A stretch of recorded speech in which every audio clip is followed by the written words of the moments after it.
Well, it was just Queen Camilla's birthday yesterday as of the making of this video. And so I want to wish Queen Camilla a happy birthday, of course.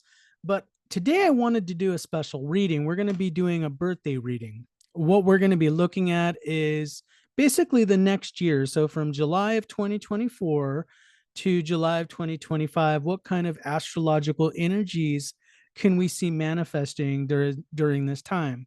Now, it's not necessarily easy. I'm going to give you a heads up. There still is a lot of crisis that's happening, especially when we consider these last, 8 months or so with the recent cancer diagnosis of King Charles. It's been a very challenging time, and then not to mention, in the last couple of years, King Charles became king. So there's a lot of challenges that are coming up with this year, and we'll be exploring those.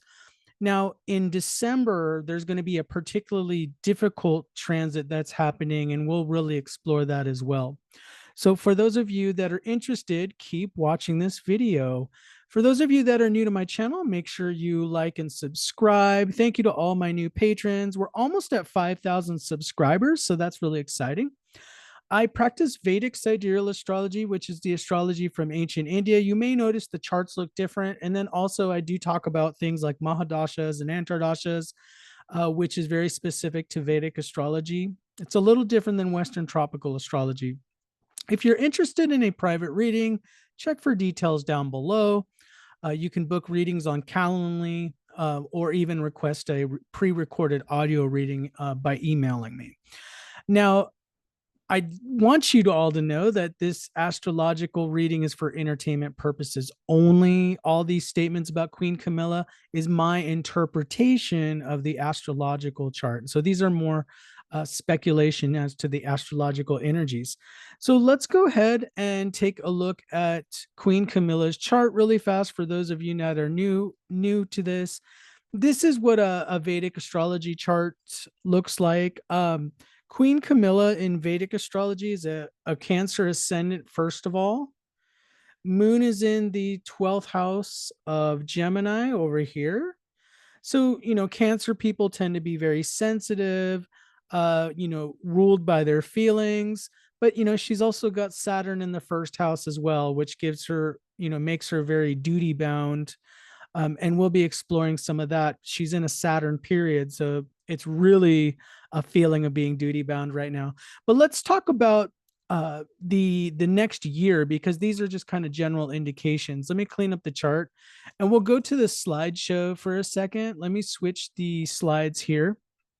Now, one thing I wanted to point out is I like to do numerology as well when I do readings. So I do Vedic astrology, but I have some experience with numerology as well. So when I determine the life path number for Queen Camilla, she's a 9 life path, and that tends to be a very humanitarian, compassionate person.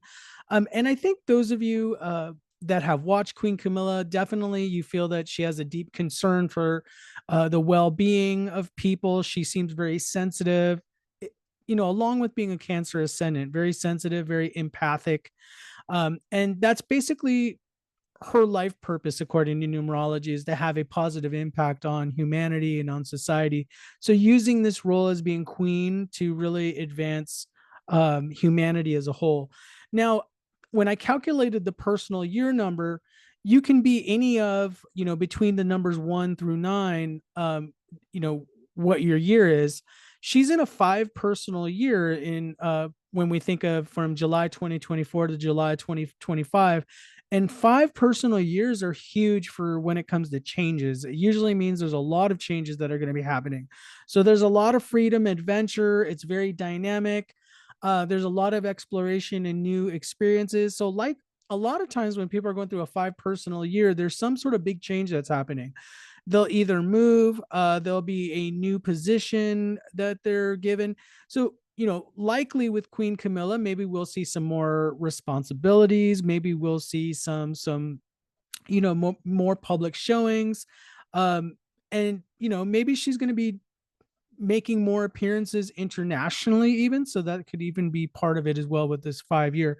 Now, at the bottom of the slide, I talk about Cancer ascendant in general. They're very sensitive, family oriented, security minded.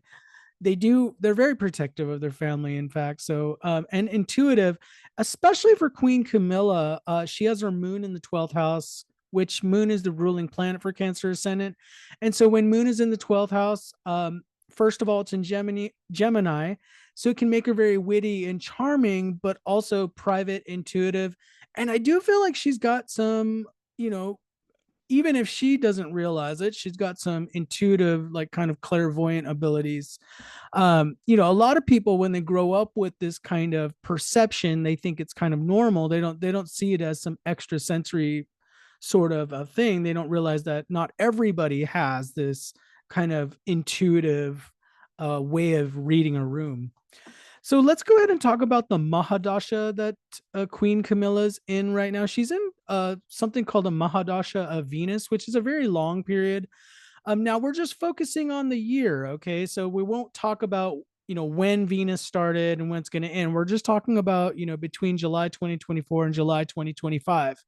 Let me show you in the chart how we calculate that. Let me go back.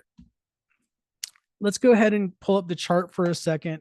So when we're determining a mahadasha, that's the really large period of time. That's a general type of energy that we're looking at. Let me pull up the chart really fast so I can show you all. So in Vedic astrology, we use the Vimshatari dasha system. Well, many of us do. There's a lot of different systems out there. But Vimshatari dasha, that's what we're looking at. It basically, your timelines start the moment you're born, and it depends what nakshatra is your moon in when you're born, and that kind of determines the timing of these mahadashas and these antardashas. So it's a fixed sequence of these antardashas that are happening. So right now she's in Venus Saturn right now. Okay, so Venus is going to be the first thing we're looking at, which is the generalized energy. You'll notice that Venus is in the 12th house, a very introspective kind of time. We'll also be talking about what Venus represents as a karaka. When we talk about karaka, we have to look at what does the planet represent in a general way, because every planet has a general indication that it represents. And then we're also looking at the house rulership. So Venus is activating the 4th house of Libra, and then it's also activating the 11th house of Taurus. So we have to look at, what does that represent? Now, this is the more general energy. She's been in this period, by the way, since 2011. So, typically when people start a Venus mahadasha, what they usually do is usually it's a time of family, of romance. Sometimes, like if somebody's single, they'll start off the Venus mahadasha by getting married and starting a family. It's a 20-year long time, so there's usually a similar theme. It has to do with romance, love, relationships. So that's what it's really mainly focused on. And I forget exactly when King Charles and Queen Camilla got married. I know it wasn't immediately, after they were together for a long time before they got married. But Venus is kind of like when it's really got into a very balanced kind of relationship. So maybe it was when all of the turmoil from the 90s kind of faded away. Now they could just focus on enjoying the relationship instead of it being a big drama. So Venus is the planet of love and relationships. It represents harmony, balance, diplomacy. I also feel like since if we're thinking about since 2011, I feel like her public image has largely improved. People love her now. It was a way different story back in the 90s or the early 2000s. There was a real effort to improve her image, or at least see what, to get the public to stop seeing the tabloids and really see who Queen Camilla, who she really is. Now, let's talk about the fact that Venus is in the 12th house. Besides focusing on painting, music, writing, which Venus rules things like art and fashion, there could also be significant interactions with foreign countries, cultures, or people during this time. There could be a lot of traveling abroad. I'm sure there has been quite a bit of travel during this time. But remember, it also rules the 4th house and the 11th house. So there's kind of a mix of interpretations when we're looking at this energy. Again, remember, this is kind of a general energy, because if you think about it, several years ago, things were a lot different before the cancer diagnosis and things like that. And also, what's going on with Catherine, Princess of Wales, of course, too. The whole family is in kind of a crisis right now. Now let's go ahead and talk about the fourth and 11th houses. The 11th houses, the 11th house can be really good for recognition, awards. I feel like she's getting a lot of that. She's got a lot of friendship support. 11th house can be having friends, a lot of support there.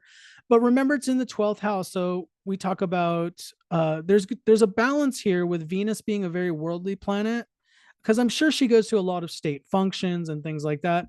But there's a lot of trying to balance her natural intuitive nature, which is Moon in the 12th house, and then Venus in the 12th house, with that worldly nature of having these state dinners and things like that.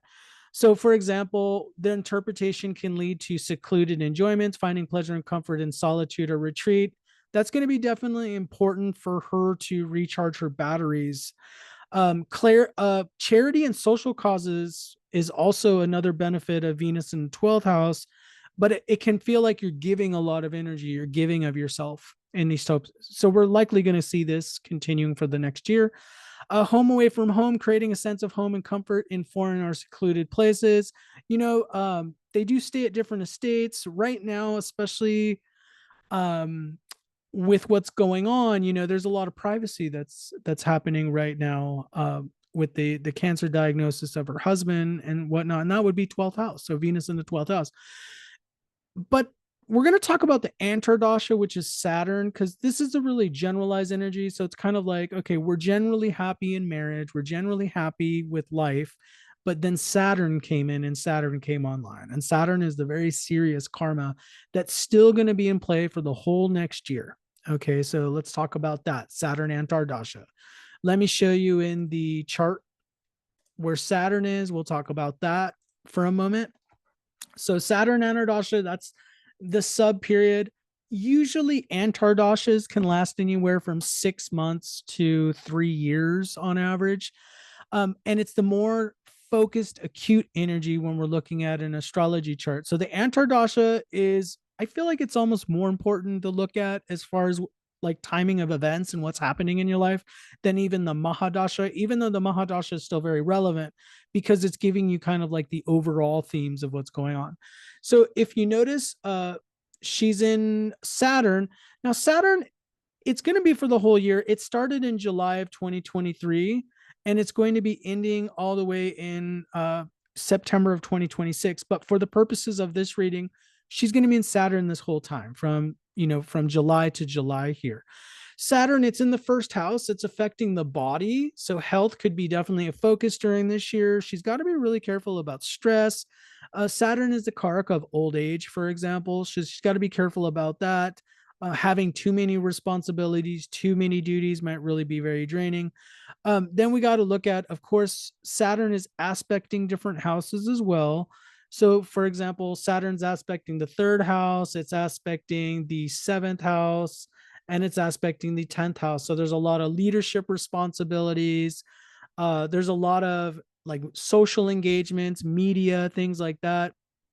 She's got to be careful about thinking, kind of getting stuck into a pessimistic line of thinking with Saturn aspecting the third house.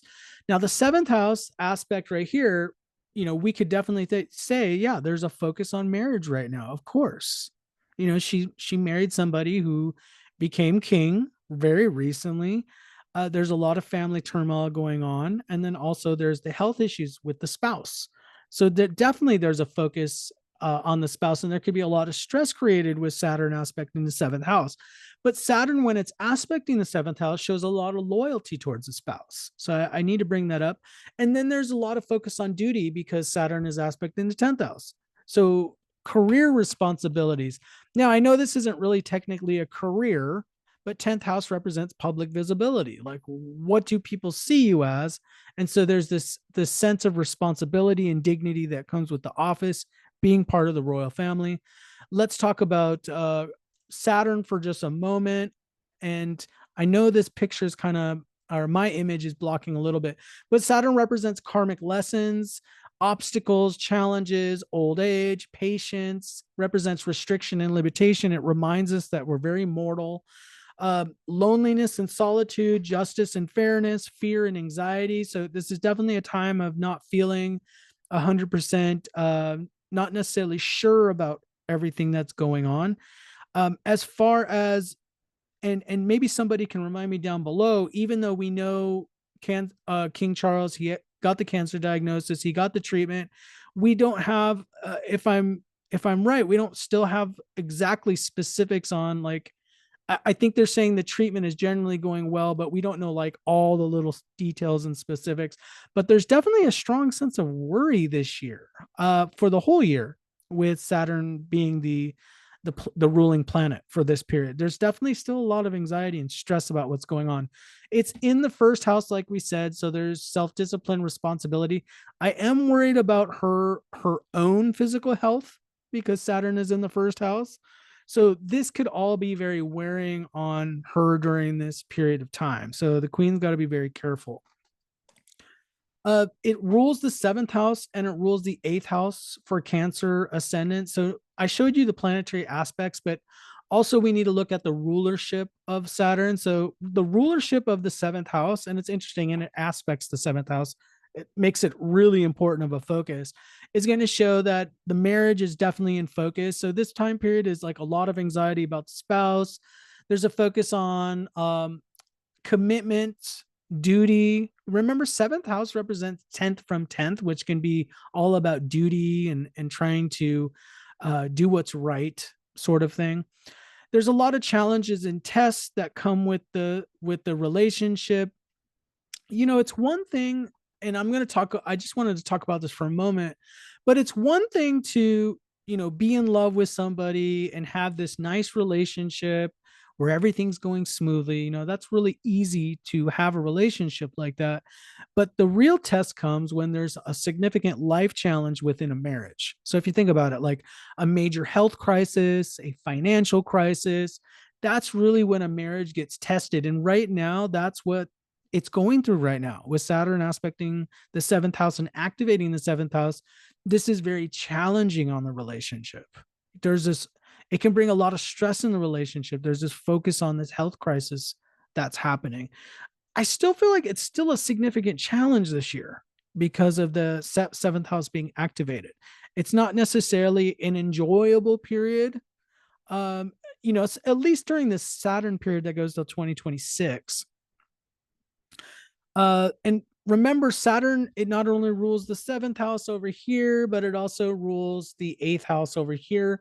The eighth house is all about crisis, and this is being doubly emphasized with the Saturn transit that's also happening. So Saturn, it entered the sign of Aquarius in January of 2023, and it's going to be there till March of 2025. So most of this reading for the year we're talking about, Saturn is still in the eighth house. The crisis is not over. I mean, we want to think, okay, everything's getting stabilized. And I'm saying with this reading, not really, we're still not out of the woods yet. And that's, really what this reading is going to be about. So if I was doing a consultation with Queen Camilla, I'd say we're not out of the woods yet. Like, this is still very intense. Usually you don't find resolution to the crisis till the very end of the Saturn transit, which is not going to be till March of 2025. So let's go ahead and pull that slide up again. A lot of times the eighth house can represent the health of the spouse. It can be and focus on like joint marital finances, in-laws, like your spouse's family. There's a focus on that, but also transformation. There's a big transformation happening on many levels. Saturn can transform you on a physical level, mental level, emotional level, spiritual level. It can have many different types of transformation that are taking place through this crucible of trial that's causing this transformation. There's a focus on joint finances and inheritance. Joint finances, I don't know if that's, we also have to look at who the reading that we're doing it for. So like in a general chart reading, I would say there's some difficulty with the marital finances with this kind of astrological period, but I don't think that's the case. I think it's more focused on the health challenges of the spouse that are occurring right now with Saturn ruling the eighth house and then Saturn transiting the eighth house. So longevity issues related to the spouse. Okay, so this is a top concern during this period, very intense. Now, we did talk about the important transit that's happening right now, which is the Saturn transit. So always remember, when you're running an antardasha or a mahadasha of a planet, that's going to be the most important transiting planet in your chart. So you always want to see, even though Saturn is one of the ones you always want to look at anyways, no matter what mahadasha or antardasha you're in, but especially when you're in a Saturn, it's like even doubly, double, triple emphasized the power of it. In Queen Camilla's chart, Saturn's in the eighth house. Remember, there's several royal family members that are Cancer ascendant. Uh, Princess of Wales is Catherine, are Cancer ascendant. King Charles himself is Cancer ascendant. So there's three of them right off the top of my head that have this crisis happening, which is what Saturn in the eighth house does. Saturn basically brings up a crisis and then it puts it into a frozen state so the crisis can be dealt with. So what we can say about this kind of transit is usually there's an emergency that comes about and then it's kind of frozen and it hasn't really reached a resolution. It's like not going forward, it's not going backwards. That's one of the challenges with this transit. And so you'll notice that there's a real stress here. And eighth house is so related to marriage. It's related to your spouse. It's related to in-laws. It's just related to so many things with this kind of difficult energy. Now, the Saturn transit, like I said before, it started in January of 2023 and it's going to end March of 2025. So when we're talking about July to March, very much still in a period of crisis. There's a lot of difficulty. I feel like there's still a lot of stress. Saturn is not comfortable in the eighth house. I will tell you that it's not comfortable in this kind of chaotic crisis mode. Okay. So July 2024, March 2025, we have the Saturn transit still happening. There's a large, but I want to say March of 2025, when it enters the sign of Pisces, it's going to enter the ninth house. There's going to be a big shift for Queen Camilla in that time period. So when we're talking about March of 2025, we're kind of shifting out of this crisis energy and going more towards a ninth house energy. So, for example, there's going to be a focus on religion, belief systems, philosophy. Usually, father figures are involved or religious figures are involved. So, like it says, it can be a time where you're kind of reevaluating what your beliefs are about things. So, this challenging crisis that's happening for the last, 2.3 years, which the Saturn transit lasts, is going to bring a reevaluation of, okay, what do I really believe about the world? What kind of feedback am I getting back from the world? So that's what we're talking about with this. Also, there might be humanitarianism. Remember, she's a 9 life path. And so Saturn going through the ninth house is kind of like when you feel obligated, like it doesn't become as fun to become a humanitarian. It's kind of more of an expectation or like a duty. So it might feel very duty bound type of humanitarianism that's happening with this transit starting in March of 2025, which is only the remaining last few months when we're talking about till July of 2025. The Jupiter transit that's happening right now is Jupiter's currently in the sign of Taurus. And so in the sign of Taurus, it's going to be in the 11th house. Remember, she's in Venus Mahadasha, which is already activating the 11th house. And let me show you the Venus transit in the astrology chart real fast. So we'll talk about that. This is actually a good transit to have at the moment. So when we talk about the stress that's happening in the marriage relationship and with the spouse, this is a good transit to have as a supportive transit.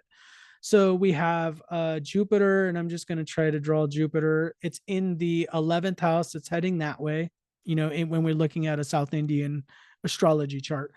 And it's going to be there till May of 2025. So this is very much influenced. So when Jupiter's in the 11th house, the 11th house represents your support networks, like your friendship networks, acquaintances, the community. So there's a lot of community support.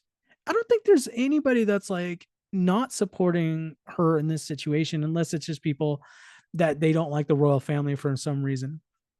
But generally, she's got a lot of support. Also, during this time, she may be receiving a lot of recognition and awards through different. It's like recognition for for something you've done in the past is usually what the 11th house represents. So something that you've already accomplished and you're being recognized for that. So she may get some sort of recognition, but definitely the support networks are there, which is a very positive thing during this time. And then we'll talk about just in a moment here when Jupiter is going to change signs, it's going to go into the 12th house of Gemini. That's going to be more of a spiritual time. So in May 2025, Jupiter is going to be changing into the 12th house of Gemini. Remember, she's got her moon there, Venus there. She's got another planet there. Let's look at what the third planet there is because I'm like forgetting off the top of my head here. Oh, she's got Mercury there too. So she got a stellium in the 12th house. You know, she's a very spiritual person when I look at this chart. Very spiritual, very intuitive, very private person.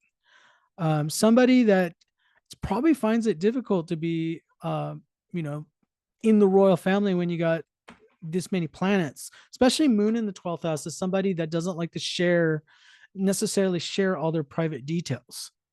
And so her relationship with King Charles, even way back, probably was very difficult from the beginning because with King Charles, everything was a tabloid, expose. So their personal life. And so that must have been really difficult for her in her lifetime. And when Jupiter goes in the 12th house, I feel like there's going to be a time of more recharging the batteries. She may go on some sort of retreat or international tour around May of 2025. There's something like really going out and maybe taking a little bit of a break from things.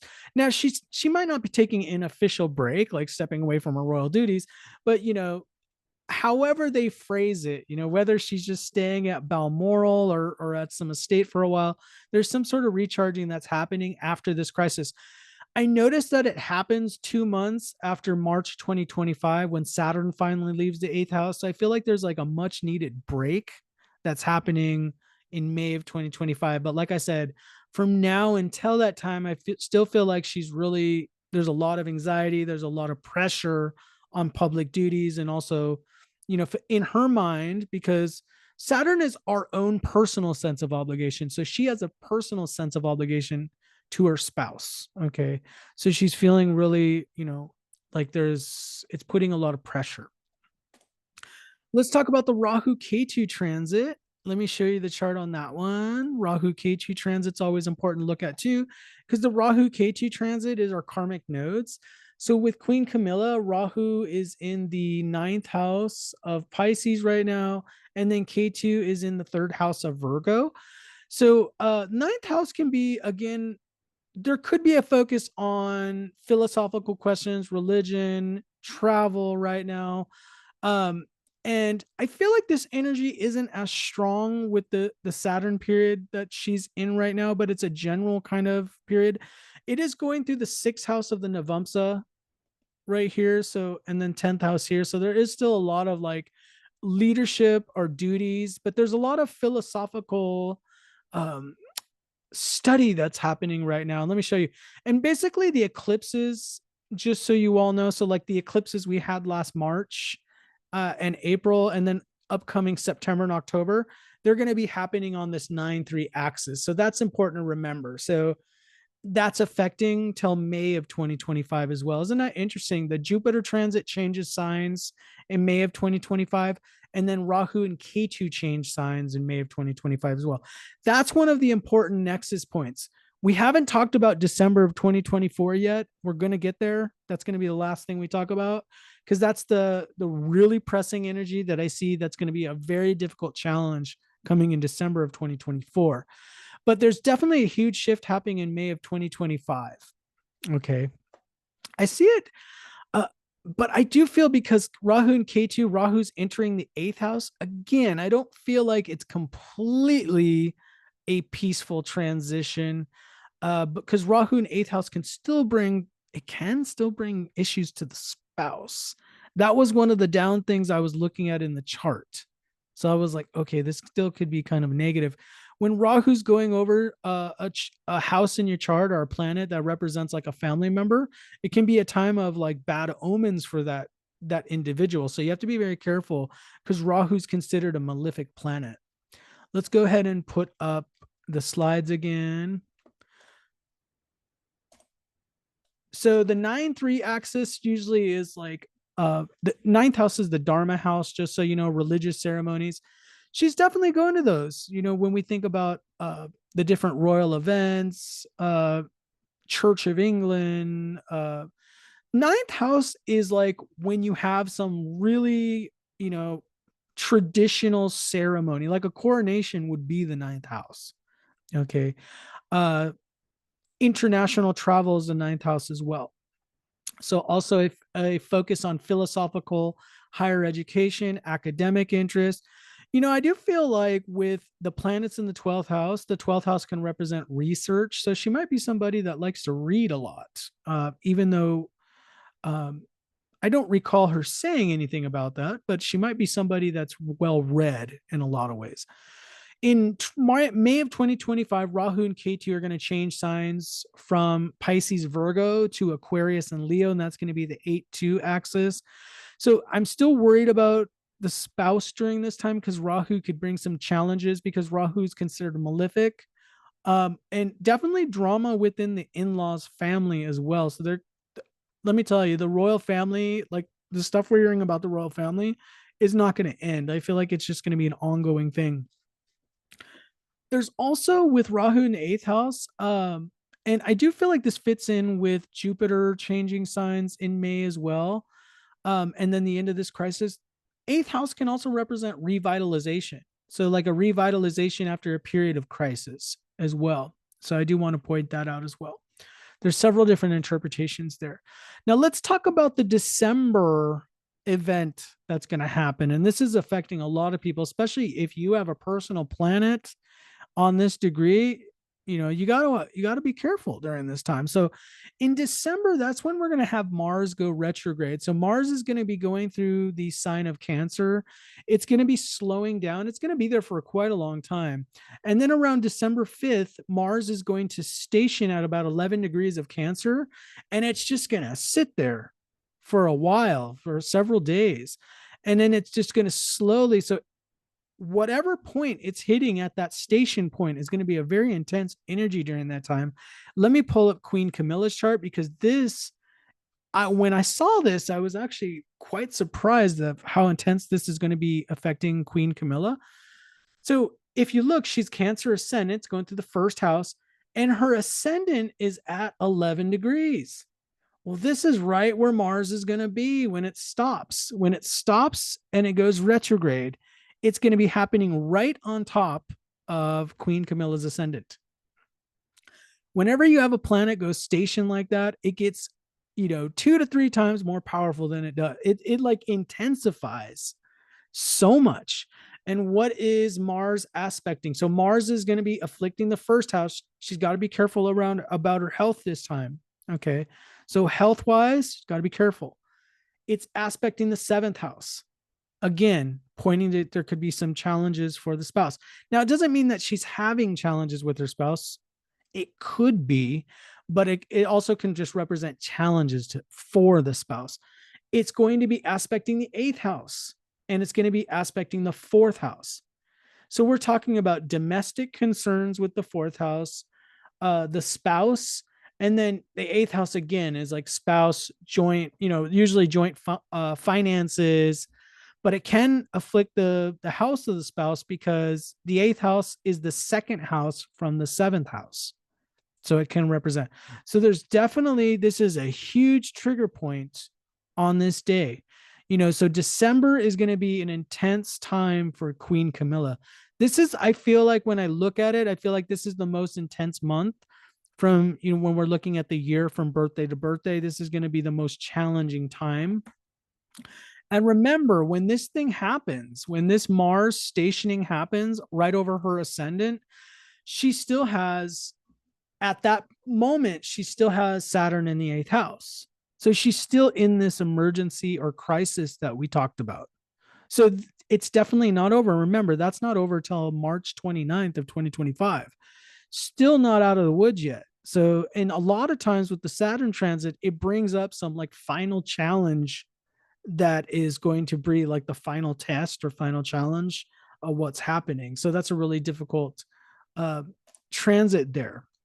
She's got Saturn in the first house too. So I do want to bring that. That's why I feel like this is more challenging of a transit, because she's got Saturn there, and Saturn and Mars are not friendly towards each other.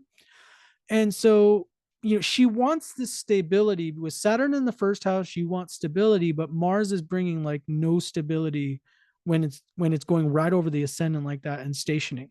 So let's go ahead and pull up the slideshow real quick. Mars will be in the sign of Cancer. It will station at 11 degrees. Queen Camilla's ascendant is 11 degrees. Now, I think it might be point 10 off, but it's still like anywhere within a 3-degree orb of a planet or your ascendant is going to be a super intense transit for you. So when you have something like Mars station over something like that, think of how rare that would be. Mars, out of all the degrees in the zodiac, it's happening to just station right on that one. Personal health will be a focus. So it could actually be her personal health that she's got to be careful about during this time. And then also the spouse with the 7th and 8th aspect. This can be a challenging time for one spouse. So this year, I do feel like it's still a very challenging year. I wish I had a lot of better things to say. The good thing about it, she's got a lot of support from the public with the Jupiter transit that's going through the 11th house of Taurus right now, from now until May of 2025. Lots of public sympathy, support. She's not going to be lacking any of that. Lots of friends too, just whoever they know on a friendship level. Lots of support there, recognition. So that's really good to have. But there's a lot of things that you can only grieve for on a private level. So that's something to think about, when you're going through something and it's like your spouse that's having issues. Well, that's kind of a personal thing. No, even though you can have friends say, oh, that's so bad, we feel sorry for you, or we feel bad for you, my condolences, it still is a personal thing that you're grieving. So that's something to consider. There's still some challenges, and I feel like there's a really big turning point in May of 2025 where things are going to improve. But then with the Rahu transit going through the 8th house, there still could be some instability there. Okay, so that's the thing to point out. That's why I said, this issue of the health of the spouse could continue to be an issue even past May 2025 with the Rahu transit. I'm really worried about King Charles and what's happening there, and I'm sure Queen Camilla is too. So let me know what you think down below in the comments. Let me know what you think. Let me know if there's any charts you want me to look at within the royal family, of course. Thank you so much for watching, and I will see you all in the next video.